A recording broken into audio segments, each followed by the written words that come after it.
نحمده ونستعينه ونستغفره ونؤمن به ونتوكل عليه ونعوذ بالله من شرور أنفسنا ومن سيئات أعمالنا من يهده الله فلا مضل له ومن يضلل فلا هادي له وأشهد أن لا إله إلا الله وحده لا شريك له وأشهد أن محمدا عبده ورسوله أما بعد فإن أصدق الحديث كتاب الله وخير الهدي هدي محمد صلى الله عليه وسلم وشر الأمور محدثاتها وكل محدثة بدعة وكل بدعة ضلالة وكل ضلالة في النار. قال الله عز وجل في كلامه المجيد والفرقان الحميد: أعوذ بالله من الشيطان الرجيم. بسم الله الرحمن الرحيم. يا أيها الناس اتقوا ربكم الذي خلقكم من نفس واحدة وخلق منها زوجها وبث منهما رجالا كثيرا ونساء واتقوا الله الذي تساءلون به والأرحام إن الله كان عليكم رقيبا. يا أيها الذين آمنوا اتقوا الله حق تقاته ولا تموتن إلا وأنتم مسلمون. يصلح لكم أعمالكم ويغفر لكم ذنوبكم ومن يطع الله ورسوله فقد فاز فوزا عظيما. قال الله عز وجل في موضع آخر: شهر رمضان الذي ينزل فيه القرآن هدى للناس وبينات من الهدى والفرقان فمن شهد منكم الشهر فليصم ومن كان مريضا أو على سفر فعدة من أيام أخر يريد الله بكم اليسر ولا يريد بكم العسر. معزز سامعین کرام، حاضرین جمعہ، نوجوانان اسلام، دینی بھائیوں، بزرگوں، عزیز بچوں و عفیفہ خواتین اسلام، ہر قسم کی تعریف و توصیف، حمد و ثنا، کبریائی و برتری اللہ سبحانہ و تعالیٰ کی ذات کو مختص ہے، جو مہربان نہایت رحم کرنے والا ہے، قیامت کے دن کا مالک ہے، اور ہم سب اللہ رب العالمین کی ہی عبادت کرتے ہیں، اسی سے مدد طلب کرتے ہیں.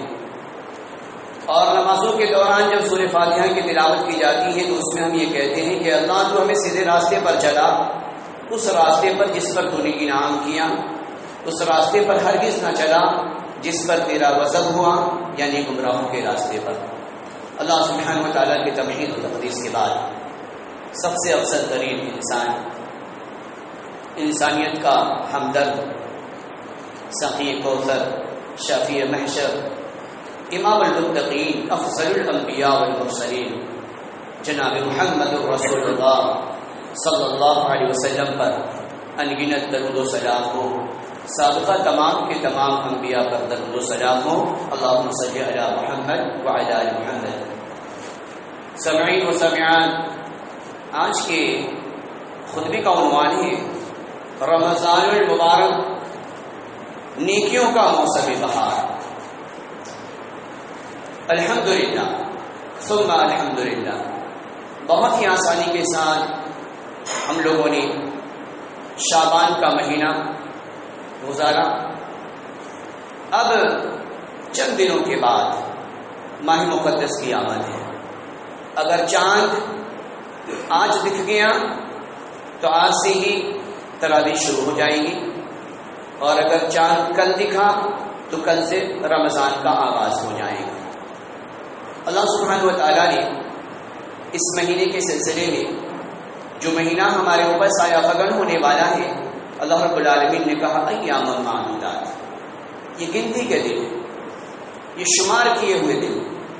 انسان صبح کو سحری کرتا ہے اور دل میں قرآن مقدس کی تلاوت کرتا ہے، اور جیسے ہی سورج غروب ہوتا انسان افطار کی تیاریوں میں لگ کر افطار کرنے کے لیے اپنے آپ کو تیار کر لیتا، ایسے ہی گن گن کے یہ دن بہت ہی آسانی کے ساتھ گزر جایا کرتے۔ اللہ سبحانہ و تعالی اس مقدس مہینے کو ہمیں کیوں عطا کیا ہے؟ جیسا کہ اس سے پہلے خطبے میں ہم لوگوں نے سنا کہ اللہ رب العالمین ہمیں متقی بنانا چاہتا ہے، پرہیزگار بنانا چاہتا ہے، اللہ رب العالمین اپنا دوست بنانا چاہتا ہے، اللہ رب العالمین ہمیں برائیوں سے بچانا چاہتا ہے۔ اللہ رب العالمین نے جو جنت تیار کر رکھے ہیں اس جنت میں اللہ رب العالمین اس مقدس مہینے میں قدر کرنے کی وجہ سے داخل کرنا چاہتا ہے۔ اور صرف یہی نہیں، اللہ رب العالمین کہہ رہا ہے حلو اساور بالفضہ، اللہ سبحانہ و تعالیٰ نے زیورات گڑھنے کے لیے اللہ رب العالمین نے فرشتے خاص کر رکھے ہیں۔ اللہ رب العالمین جنتیوں کو، مرد عورتوں کو اللہ رب العالمین کہہ رہے ہیں کہ حلو اساور من فضہ، انہیں سونے کے کنگن پہنائے جائیں گے۔ یہ کب ہوگا؟ یہ کب ہوگا؟ یہ اس وقت ہوگا جب رمضان المبارک کی ہم نے قدر کر لی اور ایک مہینے کی مدت کو رب چاہی، رب کے مطابق ہم نے گزار لیا، تو یقیناً اللہ سبحانہ و تعالیٰ جو ہمیں بدلہ عطا کرنے کا وعدہ کر رہا ہے احادیث میں، اللہ سبحانہ و تعالیٰ نے خود کہا حدیث قدسی الصوم لی وانا اجزی بہ، کہ بندہ میرے لیے روزہ رکھتا ہے اور میں ہی اس کا صلہ دیتا ہوں، میں ہی اس کا بدلہ دیتا ہوں۔ تو ہمیں اپنے رب سے بدلہ لینے کا دن آ رہا ہے، اب ہمیں نیک عمل انجام دینا ہے اور انجام دے کر رب سبحانہ و تعالیٰ کو راضی کر کے ہمیں جنت کا مستحق بن جانا ہے۔ اللہ سبحانہ و تعالیٰ کہہ رہا ہے سورہ البقرہ کی آیت نمبر 185 میں اللہ رب العالمین کہہ رہا ہے کہ شہر رمضان الذی انزل فیہ القرآن، رمضان کا مہینہ یہ مقدس مہینہ ہے جس میں اللہ سبحانہ و تعالیٰ نے سب سے عظیم کتاب جس کتاب کو نزول کرنے کا فیصلہ رب سبحانہ و تعالیٰ نے کیا، علی جبل لرأیتہ خاشعا متصدعا من خشیۃ اللہ، کہ اگر اس کلام کو اگر ہم پہاڑوں پر نازل کرتے تو اس کے خوف کی وجہ سے، اس کے ڈر کی وجہ سے خاشعا متصدعا من خشیۃ اللہ، وہ ٹکڑے ٹکڑے ہو جاتے۔ رب سبحانہ و تعالیٰ نے نبی کریم صلی اللہ علیہ وسلم کے قلب اطہر کو اس کلام کو نازل کرنے کے لیے منتخب فرمایا۔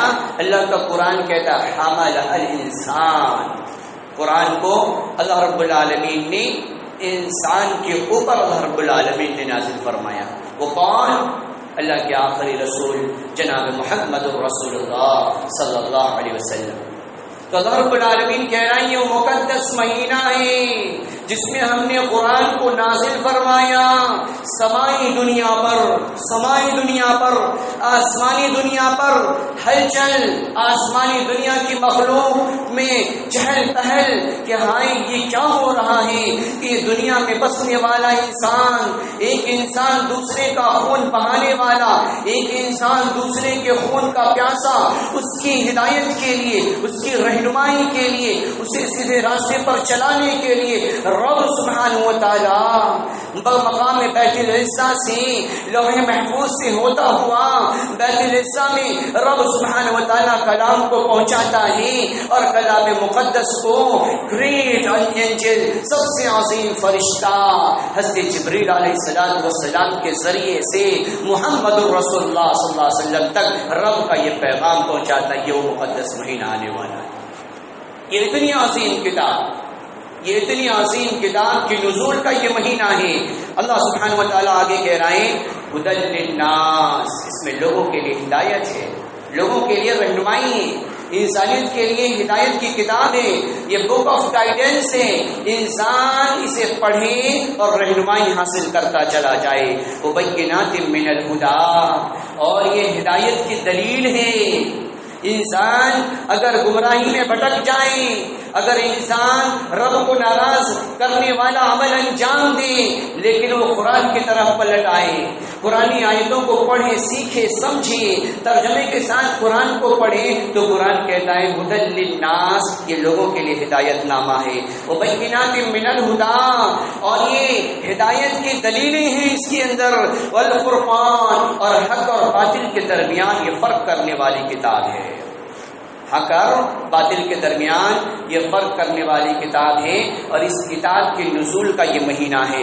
آگے اللہ رب العالمین کہہ رہا ہے فَمَنْ شَهِدَ مِنْكُمُ الشَّهْرَ فَلْيَصُمْهُ، تو تم میں سے جو کوئی اس مہینے کو پائے تو اسے چاہیے کہ وہ روزہ رکھے، کوئی پائے تو چاہیے کہ وہ روزہ رکھے۔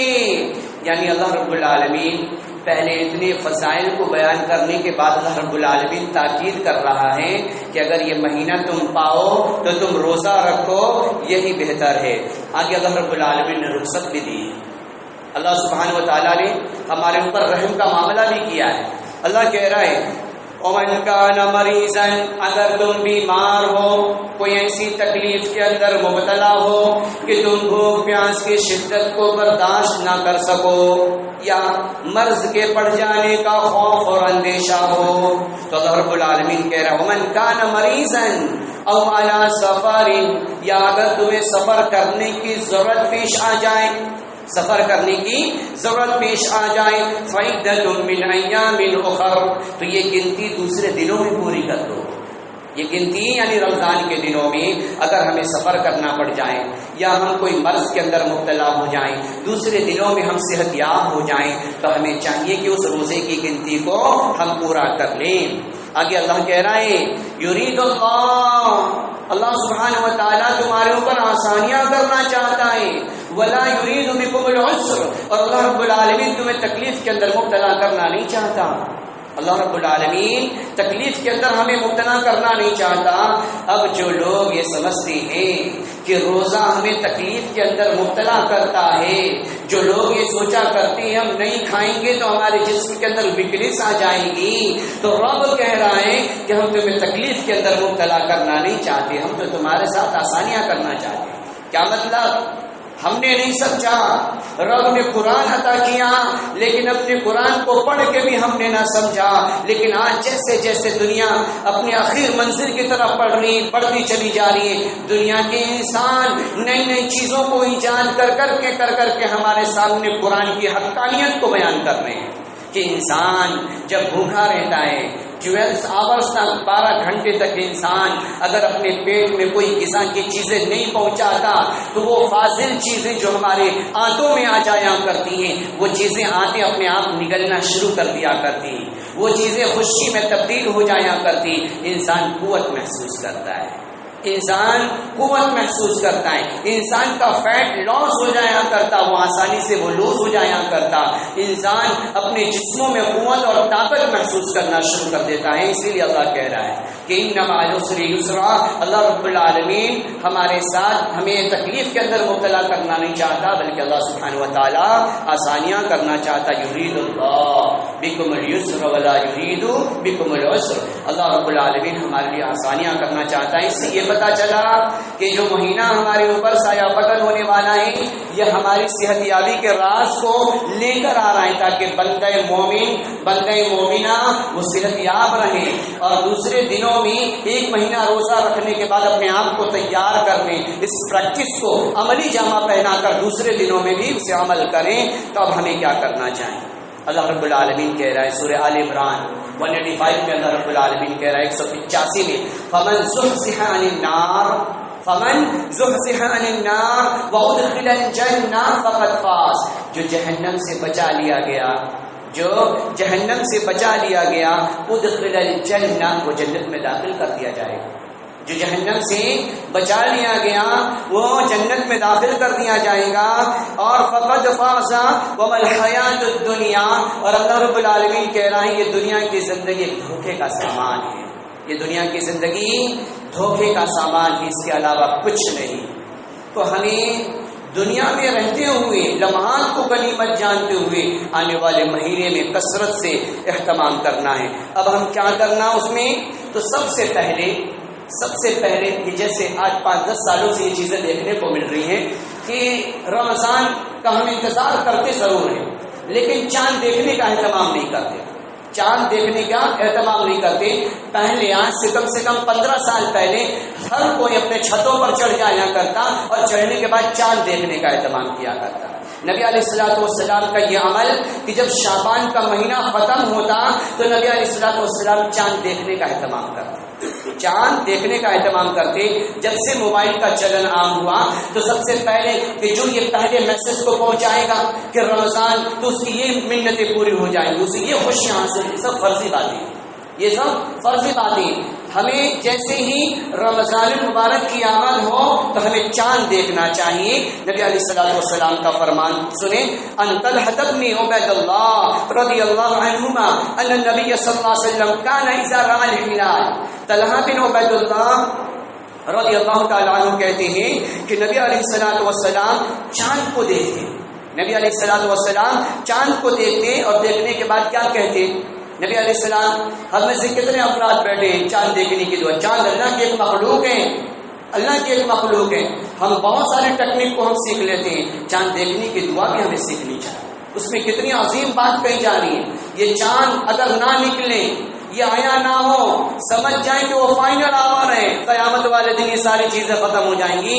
نبی مکرم صلی اللہ علیہ وسلم جب چاند کو دیکھتے تھے تو نبی علیہ الصلوۃ والسلام یہ کہتے تھے, اللہم اہلہ علینا, اللہم اہلہ علینا بالامن والایمان والسلامت والاسلام ربی وربک اللہ. یہ بہت ہی عظیم دعا ہے, عظیم دعا, دنیا کی فنائیت سے بچاؤ کی دعا, قیامت برپا ہونے سے پہلے اس کی اصلاح کی دعا. نبی علیہ الصلوۃ والسلام نے کہا, اللہم اہلہ علینا, اے اللہ اس چاند کو ہمارے اوپر عمل کے ساتھ نکال, ایمان کی حالت میں نکال, والسلامت والاسلام, سلامتی کے ساتھ نکال, اسلام پر قائم رہتے ہوئے نکال. ربی وربک اللہ, میرا رب اور اس چاند کا رب اللہ سبحانہ و تعالی ہے. کتنی عظیم دعا ہے, کتنی عظیم دعا ہے, ہمیں یہ سیکھنا چاہیے. تو رمضان المبارک کی آمد سے پہلے ہمیں چاند دیکھنے کا اہتمام کرنا چاہیے. چاند دیکھنے کا اہتمام, سب سے پہلا کام چاند دیکھنے کا اہتمام کرنا چاہیے. اور یہ دعا پڑھنی چاہیے. یہ موبائل کے لیٹر ہیڈ پر چاند کی خبر ملنے کے ساتھ نہیں پڑھا جا سکتا, یہ چاند دیکھنے کے بعد نہیں پڑھا جا سکتا ہے. جب ہم پڑھیں گے, ہماری آنکھیں دیکھیں گے اللہ کی مخلوق, اللہ کی کبریائی ہمارے دل کے اندر سمائیں گی. تو یہ چیزوں کا اہتمام کرنا ضروری ہے. دوسری چیز, نبی علیہ الصلوۃ والسلام نے فرمایا, متفق علیہ روایت ہے, قال النبی صلی اللہ علیہ وسلم من صام رمضان ایمانا واحتسابا غفر له ما تقدم من ذنبه. نبی علیہ الصلوۃ والسلام نے فرمایا کہ جس نے رمضان المبارک کا روزہ رکھا اپنا احتساب کرتے ہوئے, یعنی ہم نے کیا کھویا, ہم نے کیا پایا, آج کے دن رمضان المبارک کے دنوں میں ہم نے کون سا نیک عمل انجام دیا, کون سے برائی سے اپنے آپ کو بچایا. تو اللہ کے رسول صلی اللہ علیہ وسلم کہہ رہے, غفر له ما تقدم من ذنبه, اس کے اگلے پچھلے گناہ معاف کر دیے جاتے ہیں, اس کے اگلے پچھلے گناہ معاف کر دیے جاتے ہیں. متفق علیہ روایت ہے. اب اندازہ لگائیں, اللہ تو ہمیں معاف کرنا چاہتا ہے. یہ مہینہ اسی لیے عطا کر رہا ہے کہ ہماری معافی ہو جائے, اور معافی کر کے اللہ رب العالمین ہمیں جنت میں داخلہ عطا کرنا چاہتا ہے. تیسری چیز, سحری کا اہتمام کرنا. بعض لوگ بڑی لمبی گہری نیندوں میں راتوں کو جگتے ہیں لیالی چیزوں میں. جیسے ہی رمضان آتا ہے شاپنگ مال میں گھومنا شروع کر دیتے ہیں. کبھی یہ برانڈ, کبھی وہ برانڈ, کبھی یہ ٹی شرٹ, کبھی وہ پینٹ, کبھی وہ شرٹ, کبھی اس مال میں کبھی اس مال میں, چکر کاٹ کاٹ کے وہ تھک رہے ہوتے. آتے لاسٹ ٹائم میں, آنے کے بعد وہ سو جاتے, سحری میں نہیں اٹھ پاتے, سحری میں اٹھ نہیں پاتے, اور بغیر سحری کیے ہی وہ روزہ رکھتے. بچنا چاہیے, بچنا چاہیے, ہمیں سحری کرنا چاہیے. سحری میں اللہ سبحانہ و تعالیٰ نے برکت رکھی. جسم ہمارا کمزوری کا شکار نہیں ہوتا اگر ہم نے سحری میں چند لقمے اگر ہم نے کھا لیے. نبی علیہ الصلوۃ والسلام کا فرمان سنیں.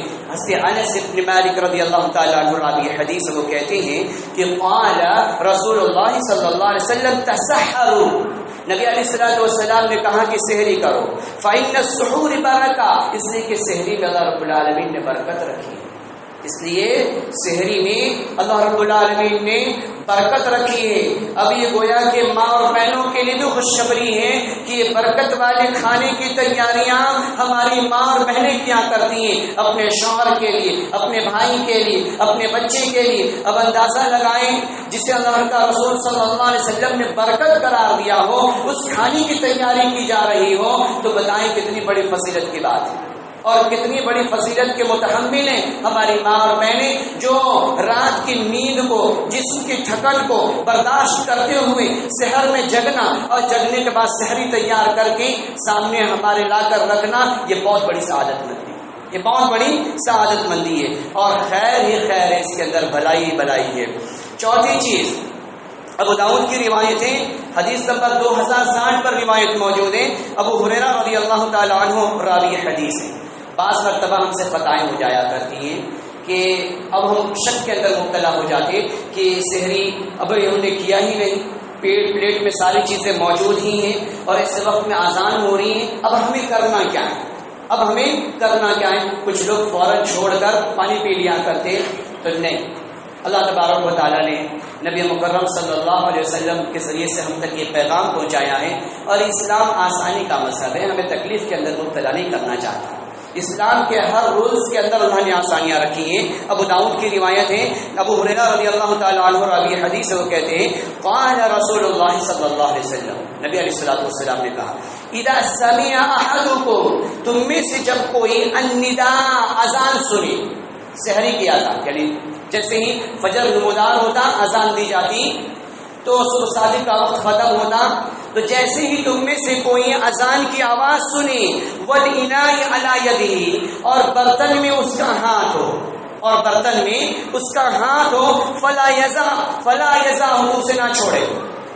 یعنی ہمارے پلیٹ میں کھانے پینے کی چیزیں موجود ہیں، اذان ہو رہی ہیں، ایسے وقت میں ہمیں اسے نہیں چھوڑنا چاہیے حتی یقضی حاجتہ منہ، یہاں تک کہ وہ اپنی ضرورت پوری کر لے، یہاں تک کہ وہ اپنی ضرورت پوری کر لے. تو پتہ یہ چلا اس حدیث سے کہ اگر اذان ہو رہی ہے تو ایسے وقت میں ہم پانی پی سکتے ہیں. پلیٹ میں اگر ہماری چیزیں موجود ہیں، ایک دو لقمہ باقی ہے تو ہم اسے نپٹا سکتے ہیں، اسے تکمیل تک پہنچا سکتے ہیں، کھا سکتے ہیں. اسلام نے اسے منع نہیں کیا، جیسا کہ نبی علیہ الصلوۃ والسلام کے فرمان سے پتہ چلا. اب ایسا نہیں کہ اس حدیث کو سننے کے بعد ہمیں رخصت مل گئی، اب ہانڈی ہمارے سامنے ہے، چمچ لگا کے بار بار نکالے جا رہے ہیں، ڈالے جا رہے ہیں اور کھائے جا رہے ہیں اور اذان پہ اذان ہوتی ہوئی نظر آ رہی نہیں. اس کی گنجائش نہیں، اس کی گنجائش نہیں، باتوں کا خیال رکھنا چاہیے. پانچویں چیز، افطار کے وقت میں بعض مرتبہ لوگ مصنوعی دعائیں جو دعا پڑھتے سمے اگر زبان پہ اگر اس دعا کو ورد ہم کریں تو بھی محسوس ہو جاتا کہ یہ نبی کا فرمان نہیں ہو سکتا. نبی علیہ الصلوۃ والسلام کے زبان سے نکلے ہوئے کلمات وہ جوامع الکلم ہوا کرتے تھے، یعنی بات تھوڑی سی، الفاظ تھوڑے سے اور اس کے اندر بے شمار مطلب ہوا کرتے تھے. لیکن یہ لوگوں نے ایسے مطلب بنا لیے. سحری کے سلسلے میں لوگ مسجدوں سے اعلان لگایا کرتے،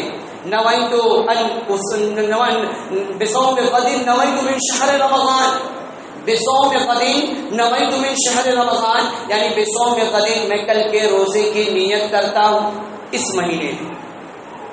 ہم نے سحری کیا آج اور فجر کے بعد سے مغرب کے بعد سے یہ دن کی دوسرے تاریخ کی شروعات ہو جایا کرتی اور ہم نیت کر رہے کل کی. گویا کہ یہ الفاظ بناوٹی ہیں، یہ انسان نے بنایا ہے. نبی علیہ الصلوۃ والسلام کا فرمان ہے نیت دل کے ارادے کا نام ہے، نیت دل کے ارادے کا نام ہے. ہم نے سحری کیا، کل کا روزہ رکھنے کا ہے، یہی ہمارے لیے کافی ہے. ہمیں یہ ایسے الفاظ ادا کرنے کی ضرورت نہیں کہ انسان کے بنائے ہوئے ہیں، یہ سنت سے ثابت نہیں. تو ان باتوں کا ہمیں خیال رکھنا ہے. عمر رضی اللہ تعالیٰ عنہ راوی حدیث ہے، وہ کہتے ہیں کہ قال رسول اللہ صلی اللہ علیہ وسلم اذا اقبل الليل من ها هنا وادبر النهار من ها هنا وغربت الشمس فقد افطر الصائم. افطار ہمیں کس سمے کرنا چاہیے؟ افطار ہمیں کب کرنا چاہیے؟ حضرت عمر رضی اللہ تعالیٰ عنہ راوی حدیث ہے، وہ کہتے ہیں کہ نبی علیہ الصلوۃ والسلام نے فرمایا کہ جب رات آ جائے، دن چھپ جائے اور سورج ڈوب جائے، فقط افطر الصائم، اب چاہیے کہ روزے دار اپنے روزے کو کھول لے، روزے دار اپنے روزے کو کھول لے. اس کے اندر بھی بہت ساری غلطیاں ہو جایا کرتی. لوگ الگ الگ دعاؤں کا اہتمام کرنا شروع کر دیتے. الگ الگ دعا وہ پڑھی جائے جو احادیث سے ثابت ہو. نبی علیہ الصلوۃ والسلام نے جس دعا کو پڑھا تو سب سے پہلے افطار کرنے کے لیے کوئی خاص مخصوص دعا نہیں ہے. بسم اللہ پڑھ کے ہم افطار کریں. بسم اللہ کر کے ہم افطار کریں. اور افطار کس چیز سے کرنا مسنون ہے؟ تو نبی علیہ الصلوۃ والسلام کھجور سے افطار کیا کرتے تھے. تازہ کھجور. اب تازہ کھجور تو ہمیں میسر نہیں آنا، تو جو کھجور ہمیں ملے ہم اس سے افطار کریں. اگر کھجور نہ ملے تو ہم چھہارے سے افطار کر سکتے ہیں. یہ بھی مستون طریقہ ہے. اور اگر چھہارا بھی ہمیں میسر نہ آئے تو پانی سے ہم افطار کریں. پانی سے ہم افطار کریں. یہ سب مسنون چیزیں ہیں، تو اس سے ہمیں افطار کرنا چاہیے. اب افطار ہم نے لیا اور لینے کے بعد لقمہ ہم نے منہ میں ڈالا اور ڈالنے کے بعد جیسے ہی اس سے ہمیں فائدہ حاصل ہوا، ہماری رگیں تر ہو گئیں اور ہم طاقت محسوس کرنے لگے. تو دیکھیں نبی علیہ الصلوۃ والسلام نے کون سی دعا پڑھی. ابو داؤد کی روایت ہے، دعا 2066 پہ یہ دعا موجود ہے. نبی علیہ الصلوۃ والسلام راوی حدیث ان ابن عمر رضی اللہ عنہما قال كان النبي صلی اللہ علیہ وسلم اذا افطر قال ذهب الدم وابتلت العروق وثبت الاجر ان شاء اللہ تعالی.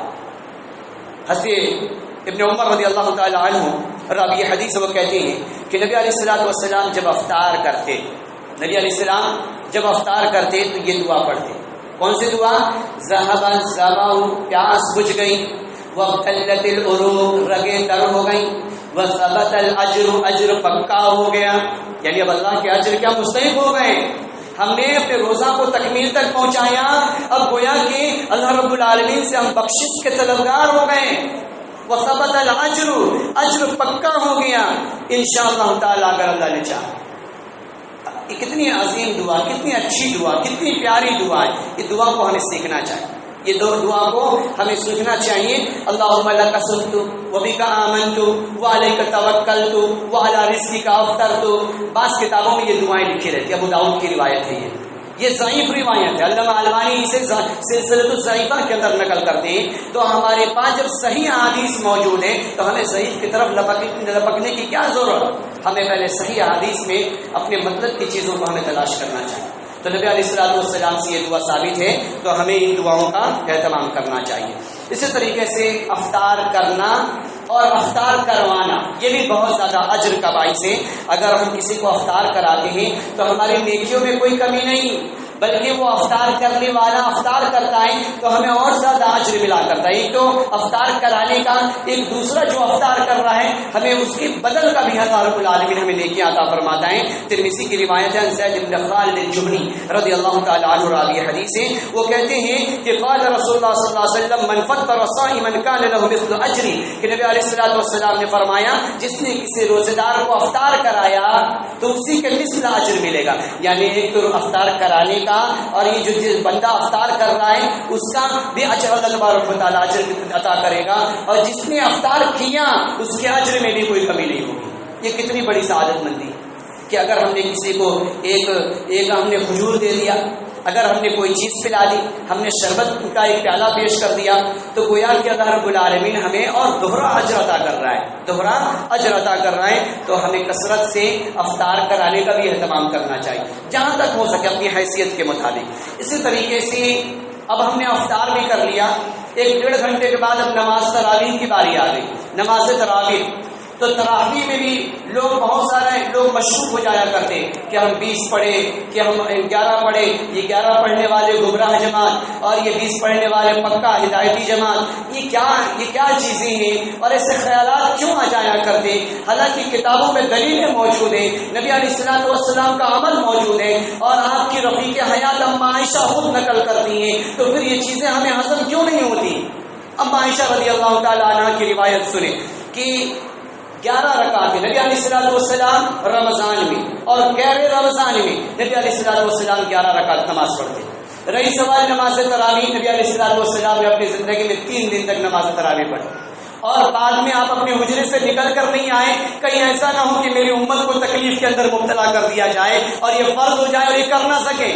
لہٰذا نبی علیہ الصلوۃ والسلام کا یہ شفیقانہ عمل ہمارے لیے تو ہمیں اپنے اوپر بوجھ نہیں ڈالنا چاہیے. شریعت نے جس کی اجازت دی ہے ہمیں اتنا عمل کریں گے تو انشاءاللہ ہمارے لیے کافی ہوگا. متفق علیہ روایت سنیں. اب دلیل سنیں. 11 رکعت کی دلیل کیا ہے؟ ان ابی سلمہ رضی اللہ تعالی عنہ ان عبد الرحمن رضی اللہ عنہ انه سأل عائشہ رضی اللہ تعالی عنہ. حضرت ابو سلمہ رضی اللہ تعالی عنہ راوی حدیث ہیں، وہ عبد الرحمن کے بیٹے ہیں. وہ کہتے ہیں کہ ہم نے سوال کیا اما عائشہ رضی اللہ تعالی عنہ سے، اما عائشہ رضی اللہ تعالی عنہ سے سوال کیا کیف کان صلاۃ رسول اللہ، کہ نبی علیہ الصلوۃ والسلام کا نماز رمضان میں کیا تھا، نبی علیہ الصلوۃ والسلام رمضان میں کیسے نماز ادا کیا کرتے تھے. فقالت، اما عائشہ کہتی ہیں ما کان یزید فی رمضان ولا فی غیر 11، کہ میں اما عائشہ کہتی ہیں کہ نبی علیہ الصلوۃ والسلام رمضان میں اور غیر رمضان میں 11 رکعت سے زیادہ نہیں پڑھا کرتے تھے. 11 رکعت سے زیادہ نبی علیہ الصلوۃ والسلام نہیں پڑھا کرتے تھے. اس کے بعد پھر اما عائشہ کہتی ہیں صلی اربعا فلا تسألوا عن حسنهن وطولهن. پھر اما عائشہ کہتی ہیں کہ کیا کہنا نبی علیہ الصلوۃ والسلام کی نماز کی ادائیگی کا، کیا کہنا کہ اس کے حسن کا اور اس کی طوالت کا، یعنی اتنی لمبی لمبی رکعتیں نبی علیہ الصلوۃ والسلام پڑھا کرتے. کیا کہنا، یعنی 4 رکعتیں، 2 رکعتیں کر کے 4 رکعتیں بڑی لمبی نبی علیہ الصلوۃ والسلام پڑھا کرتے تھے. 2 مرتبہ اما عائشہ کہتی ہیں کہ نبی علیہ الصلوۃ والسلام بڑی ہی پیارے انداز میں، بڑی ہی نرانے انداز میں آپ نماز تراویح ادا کیا کرتے تھے. یصلی اربعا فلا تسألوا عن حسنه وطولهن، کیا کہنا اس کی طوالت کا، یعنی اتنی لمبی رکعتیں پڑھا کرتے. ثم یصلی ثلاثا، پھر جب 8 رکعتیں پوری ہو جاتی تو آپ 3 رکعت وتر پڑھ لیا کرتے تھے. یہ بہت ہی مضبوط دلیل ہے، تمام کتب صحیحہ کے اندر روایت موجود ہے. یہ متفق علیہ روایت امام بخاری بھی نقل کرتے ہیں، امام مسلم بھی اپنی کتاب کے اندر روایت نقل کرتے ہیں. اب 11 رکعت کے علاوہ اگر کوئی زیادہ سے زیادہ پڑھنا چاہے تو اسے اختیار ہے، لیکن یہ مسنون عمل نہیں، یہ مسنون عمل نہیں، بلکہ نبی علیہ الصلوۃ والسلام سے 11 رکعت کا ہی ثبوت ہے.